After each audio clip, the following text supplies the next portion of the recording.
Queridos, eu e você fomos chamados para andar por fé. Amém? Eu e você fomos chamados para andar por fé, queridos.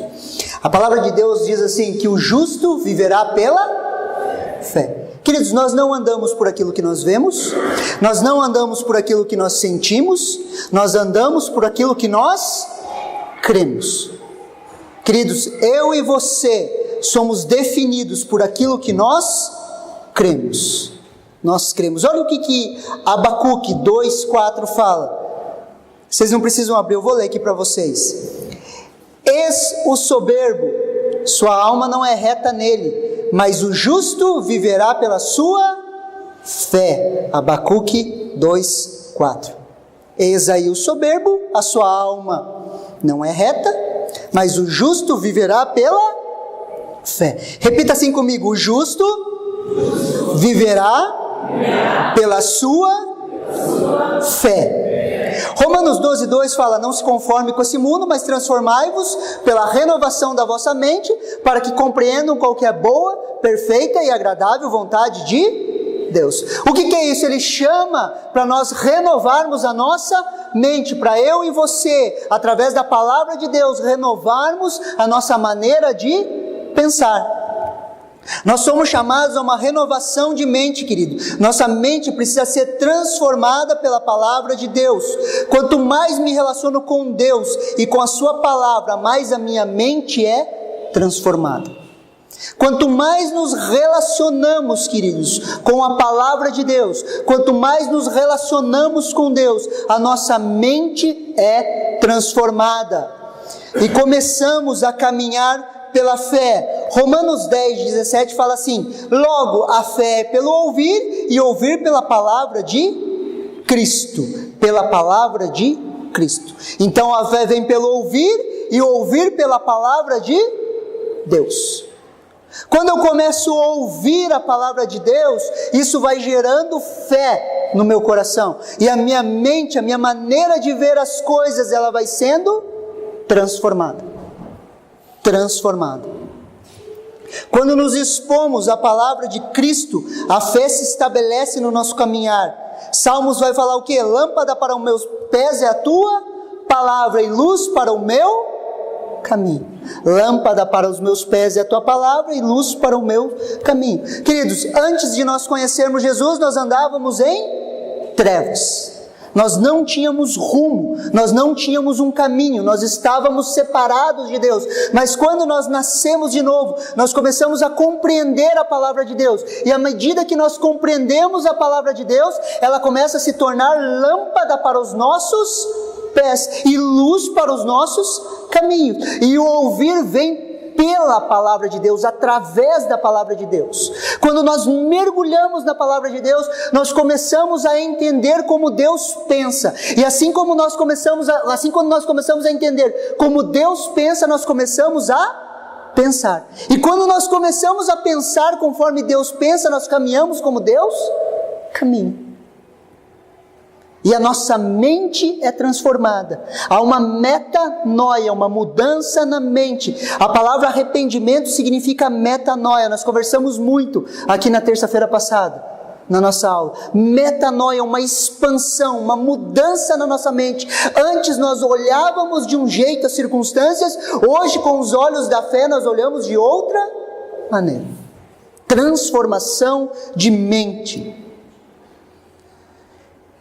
E é isso que eu quero falar hoje com vocês, gerando frutos da fé. Esse é o tema da minha palavra, gerando frutos de fé. Nós estamos no ano da frutificação, amém, queridos? Nós estamos frutificando, nós estamos gerando frutos. E hoje eu quero conversar um pouquinho com vocês sobre como gerar frutos de fé. Queridos, eu e você somos chamados para gerar frutos. Eu e você reconhecemos uma árvore pelo seu fruto. O que Jesus fala? Olhe para os frutos e você vai reconhecer a árvore. Uma boa árvore não vai dar frutos maus. Sim ou não? Uma boa árvore, ela não dá maus frutos. Assim como uma árvore má não dá bons frutos. É isso que Jesus ensina. Antes de escutar alguém, queridos, olhe para os seus frutos. Preste muita atenção aqui em mim. Antes de ouvir uma pessoa, olhe para os frutos que ela está dando. Não dê atenção para pessoas infrutíferas. Não dê atenção para pessoas infrutíferas. Preste atenção no fruto da pessoa. Olha a sua história, olha as coisas que ela fez, olha quem ela é. Comece a prestar atenção. Pastor, então eu vou começar a julgar as pessoas. Não. Julgar, queridos, é estabelecer juízo. Discernir entre certo e errado, nós podemos. Se Jesus disse, uma boa árvore, ela produz bons frutos, e uma má árvore produz mau fruto, de repente você olha uma má árvore produzindo mau fruto, você vai falar, não, eu não posso julgar. Isso aí é politicamente correto, queridos. Mas nós precisamos entender que nós não somos politicamente corretos. Nós discernimos entre o certo e o errado, através do Espírito Santo em nós. Você consegue entender? Então nós precisamos não dar ouvidos para pessoas que não geram frutos. Frutos. Não dê ouvidos, queridos. Não dê ouvidos para fofoca.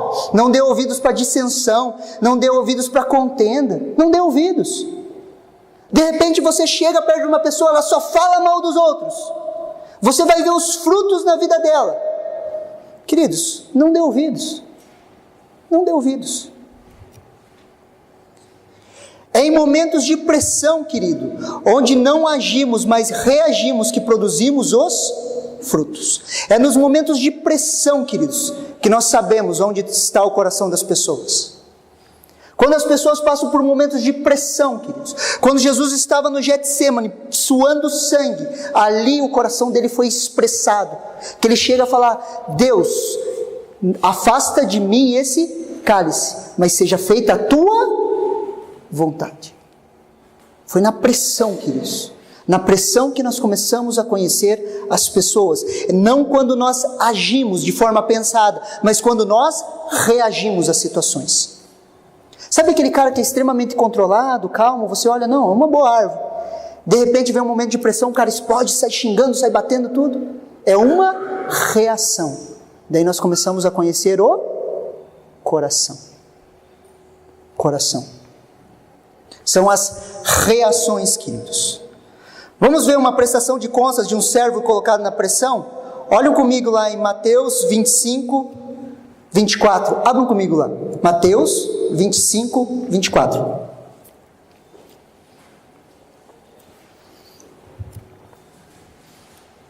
Mateus 25, 24.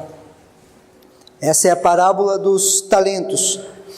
Veio um senhor, distribuiu talentos, 5 para um, 2 para outro, 1 para outro, saiu, voltou, e quando ele foi prestar contas, ele chega para o seu servo e quer uma prestação de contas.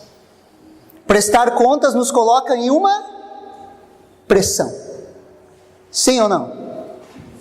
Quando nós temos que prestar contas, geralmente, se nós fazemos o que é bom, nós ficamos tranquilos, mas se nós fazemos o que é mal, nós estamos sob pressão. Um prazo que precisa entregar, um projeto que precisa definir, quando chega a pressão. E olha lá o que fala. Chegando por fim, o que recebera 1 talento, diz: Senhor, sabendo que és homem severo, que ceifas onde não semeastes, e ajunta onde não espalhastes, receoso, escondi na terra o teu talento. Aqui tens o que é teu. Respondeu-lhe, pois, o Senhor: servo mau e negligente, sabias que ceifo onde não semeio e ajunto onde não espalhei? Cumpria, portanto, que entregasse o meu dinheiro aos banqueiros, e eu, ao voltar, receberia com juros o que é meu. Tirai-lhe, pois, o talento e dá-lhe ao que tem 10. Porque a todo quem tem lhe dará, e terá em abundância, mas ao que não tem, até o que tem lhe será tirado. E o servo inútil lançai para fora, nas trevas, ali haverá choro e ranger de dentes. Queridos, uma pergunta: o Senhor era mau? Quem que deu o talento? O Senhor. O Senhor aqui nessa parábola, queridos, ele representa Deus. Foi o Senhor que deu o talento. Esse Senhor era mau? Não. Esse Senhor não era mau. Esse servo tinha uma visão errada de quem era o seu Senhor. Ele tinha uma visão errada de quem era o seu Senhor. E agora eu quero que você preste muita atenção, queridos. Muita atenção. A maneira que nós vemos Deus, muitas vezes é a maneira que Deus se apresenta para nós.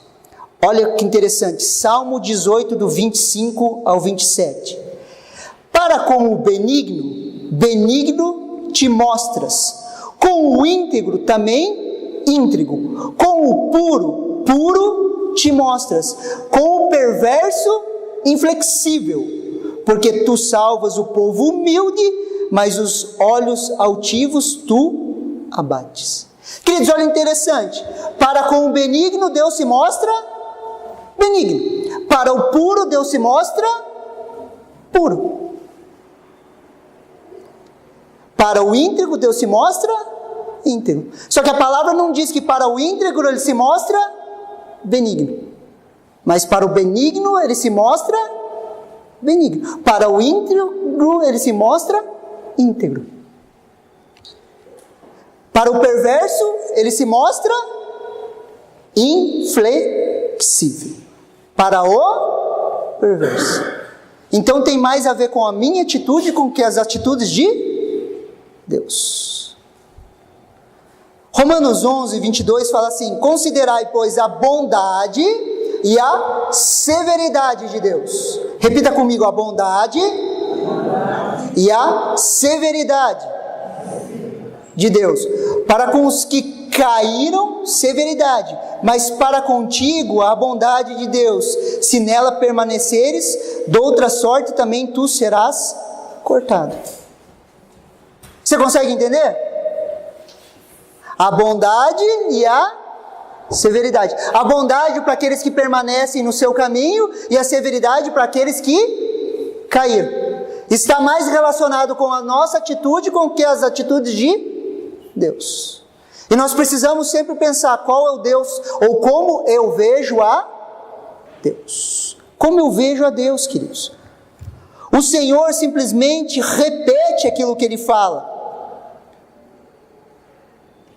No versículo 23 ele fala assim: respondeu-lhe porém o Senhor.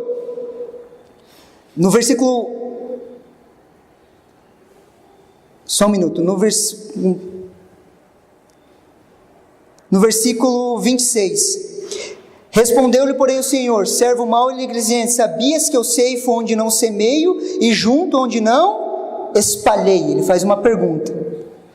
Queridos, o Senhor não estava afirmando aquilo que o servo estava falando, ele só estava repetindo as suas palavras. Ele só estava repetindo as suas palavras. Olha que interessante o que Mateus 12:36 fala. Mateus 12:36. Por isso vos afirmo que toda a palavra fútil que as pessoas disserem, delas deverão prestar contas no dia do juízo. Porque pelas tuas palavras será absolvido e pelas tuas palavras serás condenado. Pelas suas palavras você vai ser absolvido e pelas suas palavras você vai ser condenado. Você consegue entender a importância das nossas palavras? Toda palavra fútil que sair das nossas bocas, no dia do juízo, ela vai ser prestada contas. E Deus chega a falar, Jesus chega a falar que pela nossa palavra nós vamos ser condenados e pela nossa palavra nós vamos ser absolvidos. Quando nós aceitamos a Jesus, queridos, Nós cremos com o coração e nós confessamos com a nossa boca. Eu confesso a Jesus Cristo como meu único e suficiente Salvador. Pelas suas palavras você é absolvido. A importância daquilo que nós falamos, queridos. Queridos, nós não tropeçamos em pedra grande, queridos. Nós tropeçamos em pedras pequenas. O que tem saído das nossas bocas, queridos? Nós precisamos prestar atenção no que nós falamos, queridos, porque pela nossa boca nós vamos ser absolvidos e pela nossa boca nós vamos ser condenados. Nós podemos ter prejuízos nos céus por aquilo que nós falamos. Falamos e regimos segundo o que nós cremos. Se cremos que Deus é severo, teremos medo dele, como esse servo teve. Nós teremos medo. A boca fala do que o coração está cheio. A boca daquele servo simplesmente falou do que estava no seu coração. A pressão veio e a boca falou. Você já viu? Não sei se acontece com vocês, comigo acontece. Quando nós somos colocados em pressões, em situações desconfortáveis, a gente começa a falar um monte de coisa assim. Só sou eu? Ou acontece com vocês também? Começa a falar, daí começa a atacar você, e começa a se defender, argumentar, e falar. Daí você começa a perceber, você fala, nossa, olha o lixo que estava no meu coração. Você já percebeu isso em você? Isso acaba acontecendo, queridos, nós temos que estar atentos. Quer conhecer os valores de uma pessoa? Escute o que ela fala em momentos de pressão. Quer saber o que uma pessoa crê? Escute ela em momentos de pressão, que você vai começar a ver os valores dela. Comece a ver quando ela está incomodada. Ela começa a falar, você vai ver o que está no coração dela. Só que também olhe para você em momentos de pressão e veja o que você fala.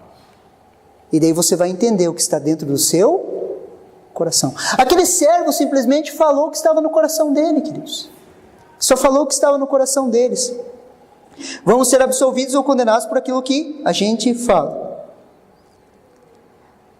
Queridos, e se aquele servo tivesse assumido a responsabilidade dele? Se aquele servo tivesse pedido mais um ano, você acha que Deus daria? Não. Eu entendo, eu fiz errado e eu peço mais um ano, eu vou negociar. O que você acha que aconteceria? Eu creio que Deus daria mais esse ano.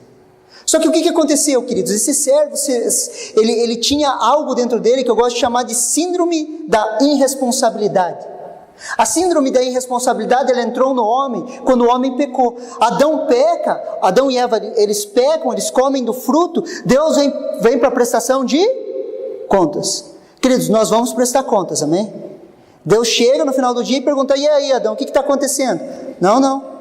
Não fui eu, foi a mulher que tu me deste, a culpa é tua, você me deu essa mulher encrenca, olha aí o que aconteceu.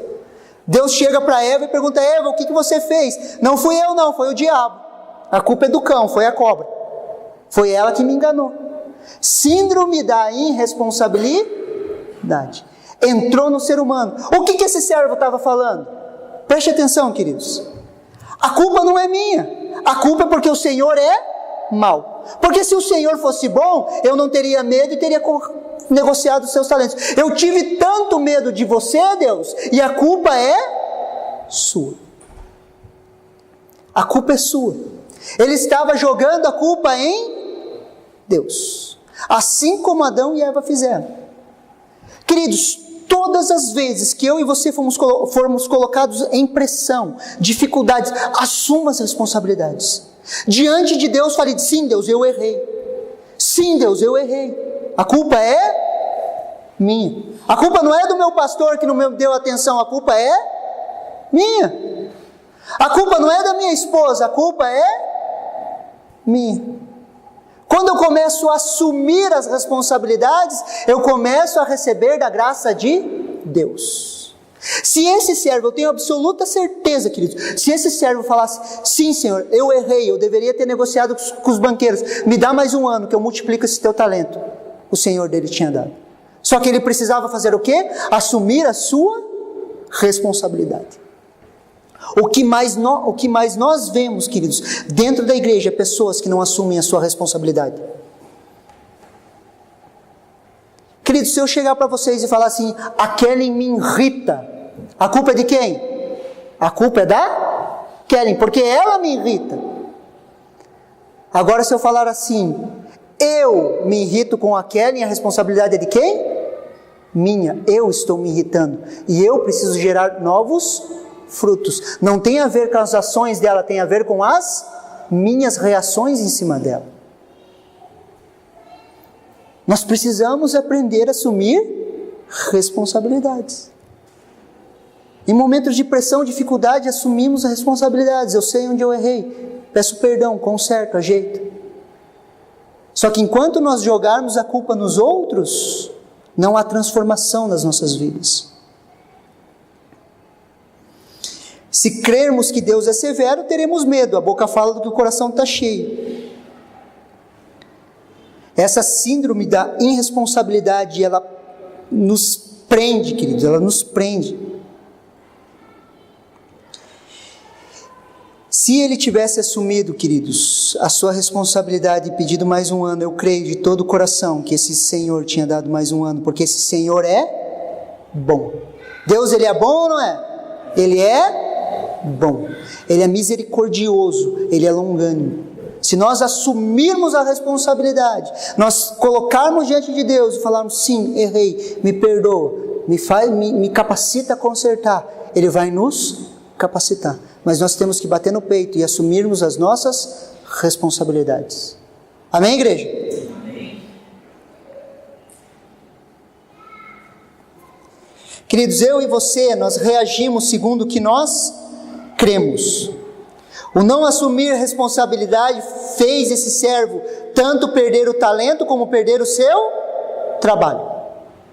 Sim ou não? Ele tinha um trabalho, o seu senhor veio prestar contas, tomou o talento dele e ele perdeu o seu trabalho. Além do talento, ele perde o trabalho. E é essa a obra do diabo que ele tenta fazer nas nossas vidas.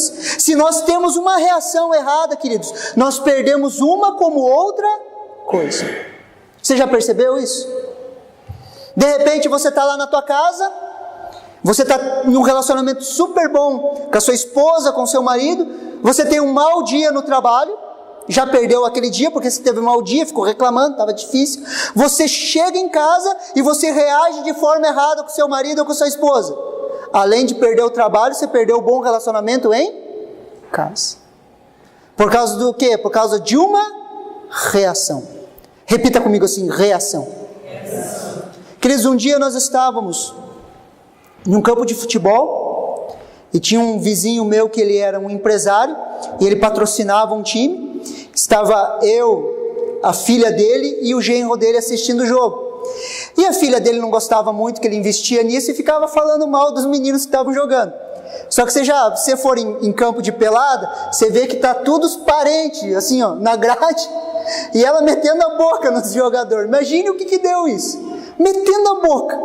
De repente um dos pais se queimou e falou meio áspero com ela. O namorado dela levantou para 6, virou uma briga, queridos, e eu lá no meio, lá olhando aquela briga, eu falei, os capacete voando, chute, coisa de louco. Nisso vem esse empresário, e ele começa a apartar, e ele fala uma frase que me marcou. Ele falou, por 2 minutos de bobeira, vocês destroem o trabalho de uma vida. Por 2 minutos de uma reação errada, nós podemos destruir o trabalho de uma vida inteira. De uma vida inteira. Por causa de uma reação errada. Por causa de uma reação errada. Então, eu e você precisamos estar atentos, queridos. E devemos batalhar para gerarmos frutos de fé.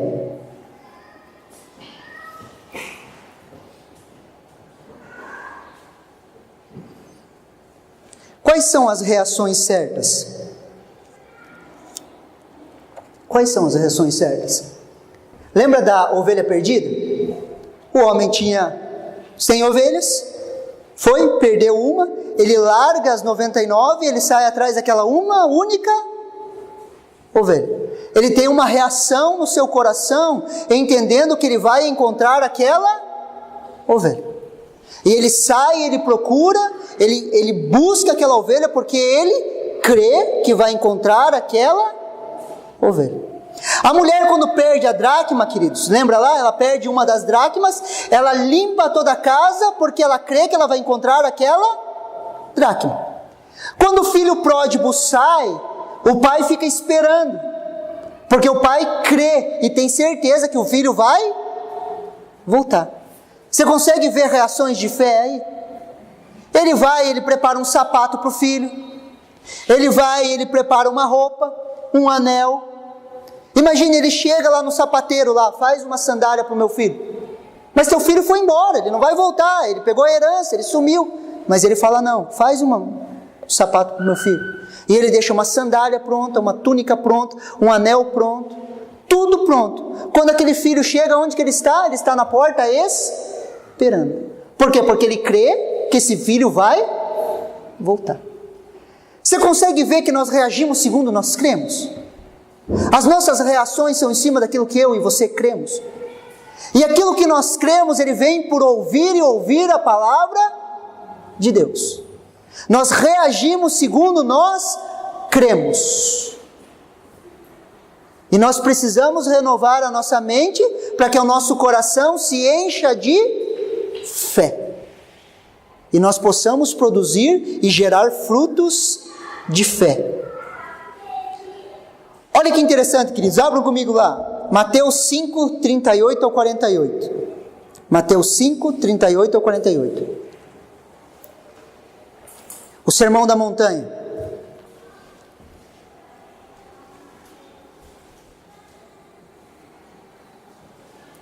Mateus 5, do 38 ao 48.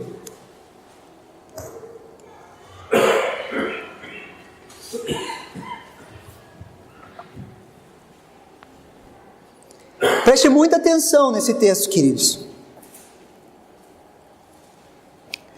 Vocês ouviram que foi dito, olho por olho e dente por dente. Mas eu lhes digo, não resistam ao perverso. Se alguém lhe ferir a face, ofereça-lhe também a outra. E se alguém quiser processá-lo e tirá-lo a túnica, deixe que leve também a capa. Se alguém o forçar a caminhar com ele 1 milha, vá com ele 2. Dê a quem lhe pede, e não volte as costas àquele que te deseja pedir-lhe algo emprestado. O dia que você quiser um carro emprestado de alguém, você mostra esse texto para ele. Vocês ouviram o que foi dito? Ame o seu próximo e odeie o seu inimigo. Mas eu lhe digo, ame os seus inimigos e ore por aqueles que os perseguem, para que vocês venham a ser filhos de seu Pai que está nos céus, porque Ele faz raiar o sol sobre os maus e os bons, e derrama chuva sobre o justo e o injusto. Se vocês amarem aqueles que os amam, que recompensa receberão? Até os publicanos fazem isso. E se vocês saudarem apenas os seus irmãos, o que estarão fazendo demais? Até os pagãos fazem isso. Portanto, seja perfeita como perfeito é o Pai celeste de vocês. Queridos, se alguém lhe ferir a face direita, oferece a outra. É isso mesmo? Em momentos de pressão, queridos, alguém te dá um tapa na cara, Jesus manda oferecer o outro lado. Se o cara der do outro lado, daí Jesus não falou mais nada, aí você sai no braço que o cara é folgado mesmo. Brincadeira, não é verdade isso. Mas você consegue entender? Você leva um tapa no rosto, um momento de pressão. Qual que é o fruto da fé que nós geramos? Girar o outro lado. Girar o outro, dar o outro lado, fala, bate no outro lado. Isso é feito pelo quê, queridos? É feita pela fé. Não é feito pelo que eu sinto, não é feito pelo que eu fui instruído, não é feito pela filosofia humana, mas é feito pela fé. Pela fé. Quando nós fazemos isso, nós geramos frutos de fé. Se alguém quiser processá-lo e tirar a túnica, deixa também que leve a capa. Se alguém quiser te tomar a túnica, você entrega a capa. É isso mesmo, Jesus. É isso mesmo.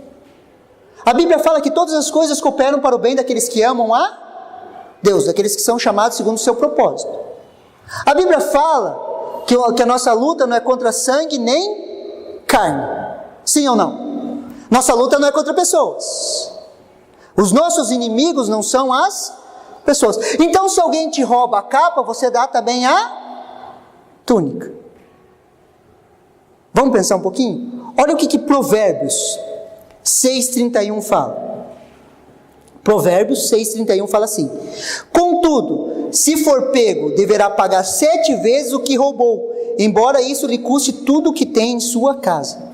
Se for pego quem? O ladrão. O ladrão. Contudo, se for pego, deverá pagar 7 vezes mais o que roubou, embora isso lhe custe tudo o que tenha na sua casa. Preste atenção aqui. Uma pessoa vem e compra um negócio seu e não paga. Te deu um golpe. Você não amaldiçoa ela. Você entra diante de Deus, fala: o inimigo que não é a pessoa, é o diabo, me roubou. Eu quero 7 vezes mais agora, em nome de Jesus, porque é meu. Você consegue entender? Sim ou não? Alguém já te tomou alguma coisa? Você já perdeu, já te passaram para trás de negócios? Sim ou não? A nossa luta não é contra sangue e carne, amém?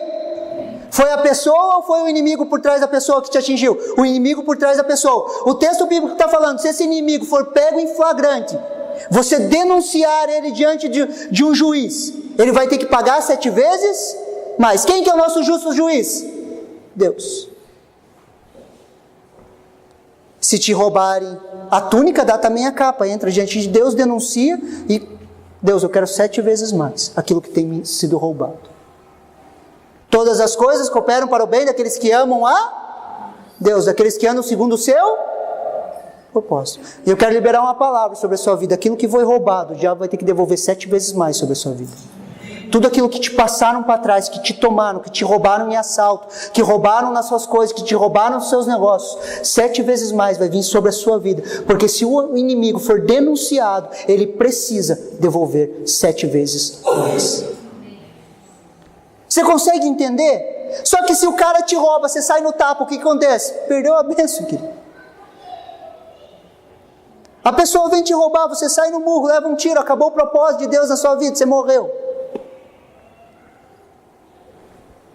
Ah não, pastor, comigo não tem, se vir me roubar eu saio no soco. Reveja os seus conceitos com relação à palavra de Deus. Daí você sai no soco com o cara te dá um tiro, você morre, pronto, acabou o propósito. Deus tinha um sonho para a sua vida, você acabou de abortar o sonho de Deus para a sua vida.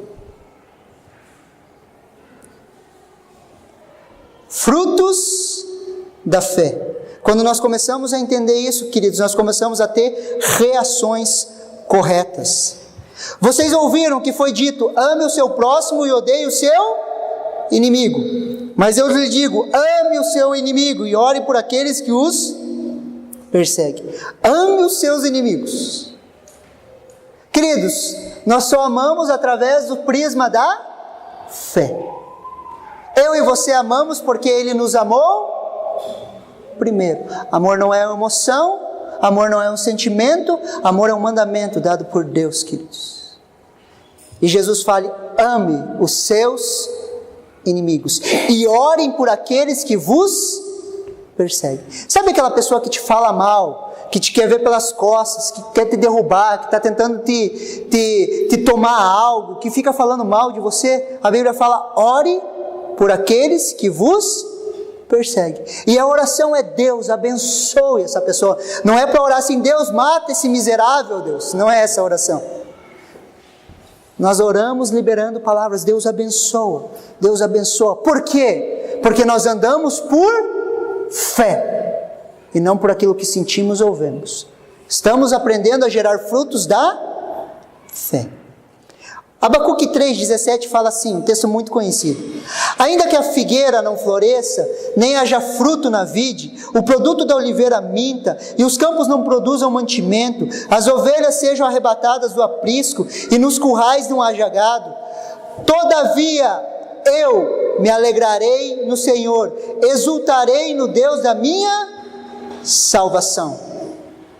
Queridos, a alegria e a exaltação são emoções. A alegria e a exaltação são emoções. Quando nós andamos por fé, nós produzimos em nós boas emoções. O que Abacuque está falando? Mesmo que dê tudo errado, mesmo que eu perca meu emprego, mesmo que eu não tenha dinheiro, mesmo que esteja dando tudo errado, todavia eu, responsabilidade minha, me alegrarei no Deus da minha salvação. Eu me alegrarei. Independentemente das circunstâncias, eu me alegro em Deus.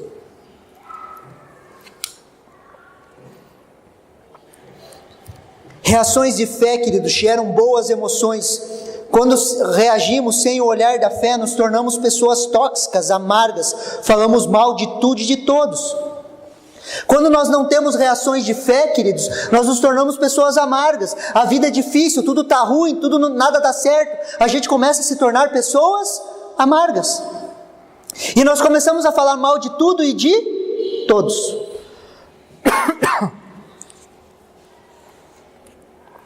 Ligamos uma metralhadora e saímos metralhando. Está tudo errado, está tudo errado, está tudo errado. Você já parou para conversar com alguém e a pessoa sempre fala, está tudo errado, está tudo errado. Tudo ao redor dela está errado, menos ela. Tudo está errado, menos ela. Quando nós reagimos, queridos, reagimos pelo olhar da fé, as nossas emoções elas são transformadas.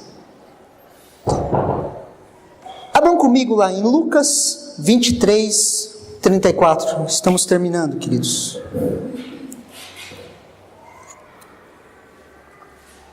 Lucas 23, 34.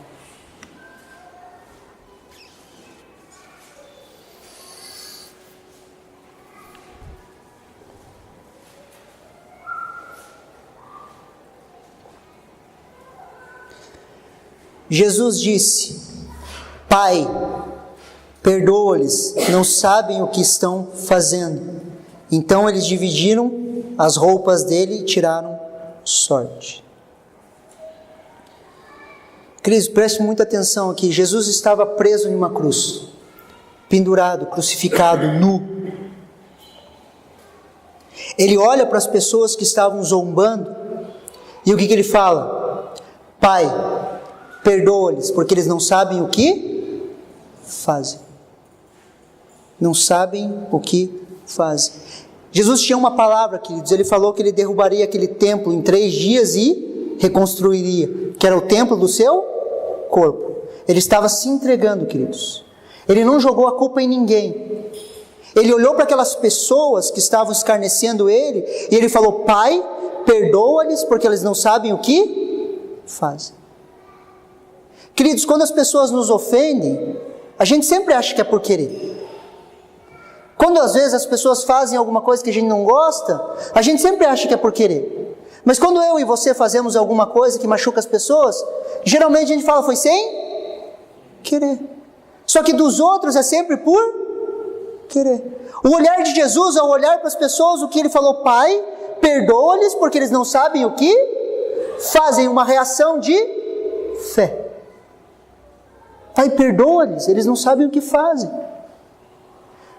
Essa deveria ser a nossa reação na maioria das situações que nós passamos. Você já teve situações de você achar que a pessoa está contra você, e você vai conversar com ela, a pessoa fala: cara, eu não sei do que você está falando, eu amo você. Muitas vezes nós confabulamos histórias, nós ficamos fantasiando histórias na nossa mente, por acharmos que tudo e todos estão contra nós. Jesus olha para aquelas pessoas que estavam de fato contra eles, mas eles não entendiam o propósito. Ele fala: Pai, perdoa-lhes, porque eles não sabem o que fazem. Não sabem o que fazem. Jesus está entre 2 malfeitores, queridos. Estão falando mal dele, ele está nu, estão atacando eles. Estão atacando a pessoa do Senhor Jesus. E olha, existiam 2 malfeitores, um de cada lado. E cada malfeitor teve uma reação, queridos. Isso é extremamente interessante. E O malfeitor teve uma reação. Olhe lá no versículo 39. Lucas 23, 39. Um dos criminosos que ali estava, de pendurado, lançava-lhes insulto. Então um estava do lado falando o quê? Metendo a boca em Jesus, xingando a Jesus. Você não é o Cristo? Salva-se a si mesmo e a nós. Mas o outro criminoso repreendeu, dizendo: você não teme a Deus, e nem estando sob a mesma sentença, nós estamos sendo punidos com justiça, porque estamos recebendo o que nossos atos merecem, mas este homem não cometeu mal algum. Então ele disse: Jesus, lembra-te de mim quando entrares no teu reino. Jesus respondeu: eu garanto que hoje estarás comigo no paraíso. Você consegue ver os dois extremos? Um não assume a responsabilidade. Um começa a falar: você não é o Cristo? Desce daí, salva você e salva você mesmo. E salva nós. Você não se diz o Cristo? E ele não assume a sua responsabilidade. O outro, por outro lado, fala: você não teme a Deus. Eu e você estamos aqui por justo juízo. Nós merecemos estar aqui. Mas esse homem não cometeu mal nenhum. Ele assumiu a responsabilidade. Ele entendeu que ele estava afastado de Deus. Ele entendeu que ele não tinha acesso a Deus. Ele entendeu que Jesus era justo. E mesmo sofrendo dores, ele assume a sua responsabilidade. E quando ele assume a sua responsabilidade, ele encontra graça diante de Deus. Todas as vezes que eu e você assumirmos as responsabilidades e reagirmos segundo a nossa fé, nós vamos encontrar graça diante de Deus. Vocês conseguem entender?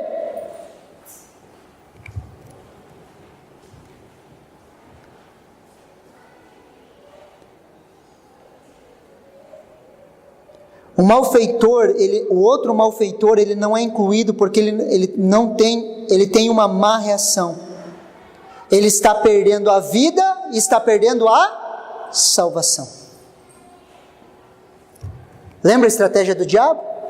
Ele faz nós perdermos uma coisa e perdermos a outra. O rapaz do talento, o homem do talento, o servo do talento, ele perdeu o talento e o seu trabalho. O malfeitor, o homem que está crucificado do lado de Jesus, ele está perdendo a sua vida e por uma má reação sua está perdendo a sua salvação. Está perdendo a sua salvação porque reagiu de forma errada. Não assumiu responsabilidades e reagiu longe da fé.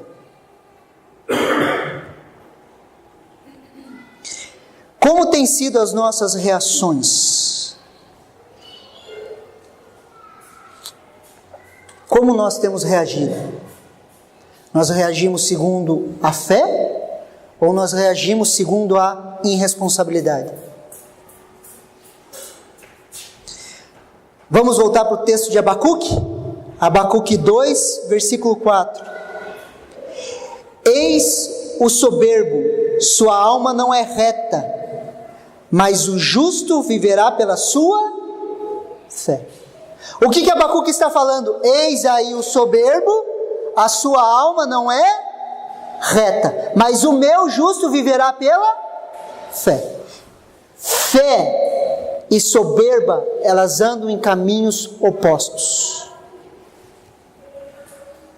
Não é possível eu e você andarmos por fé se nós formos soberbos. Abacuque olha e fala aí, eis aí o soberbo, a sua alma não é reta dentro dele, mas o meu justo viverá pela fé. Essa é a guerra, queridos, a justiça humana versus a justiça da fé, a soberba versus a fé.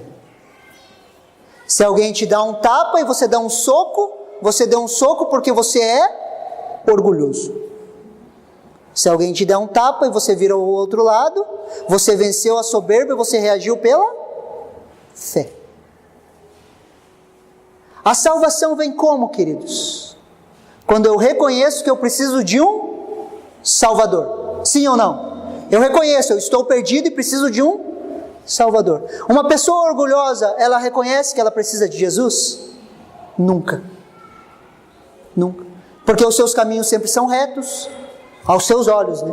Os seus caminhos sempre são retos, ela sempre está certa, ela nunca está errada. As outras pessoas são todas burras, ela é mais esperta, mais inteligente. O soberbo. O soberbo, ele não consegue ver o tanto que ele está perdido, o tanto que ele necessita de salvação, o tanto que ele necessita de um Salvador. Vocês conseguem entender que a soberba e a fé, elas andam em caminhos opostos? Nós reagimos segundo nós cremos. O que nós temos depositado dentro de nós? Soberba ou fé? Vida com Deus ou orgulho humano? É essa a guerra, queridos. Nós assumimos a nossa responsabilidade diante de Deus, dos nossos erros e dos nossos acertos, ou por causa da nossa soberba, nós começamos a metralhar dizendo que todo mundo está errado. Essa é a nossa guerra. Essa é a nossa luta. Quando a Bíblia fala que nós podemos nos inclinar para a carne ou nos inclinar para o Espírito, é isso que ela está falando. Ou nós nos inclinamos e nós somos pessoas soberbas, ou nós nos rendemos, nos prostramos e assumimos a nossa necessidade que nós temos de um Salvador. Queridos, e todos nós precisamos de um Salvador. Todos nós precisamos de um Salvador. E o nome desse Salvador é Jesus Cristo. Tudo começa, queridos, com uma oração. Queria convidar o Tiago e a Dália para subir aqui. Queria convidar todos a se colocarem em pé agora. Queridos, tudo na vida cristã, queridos, começa com uma oração.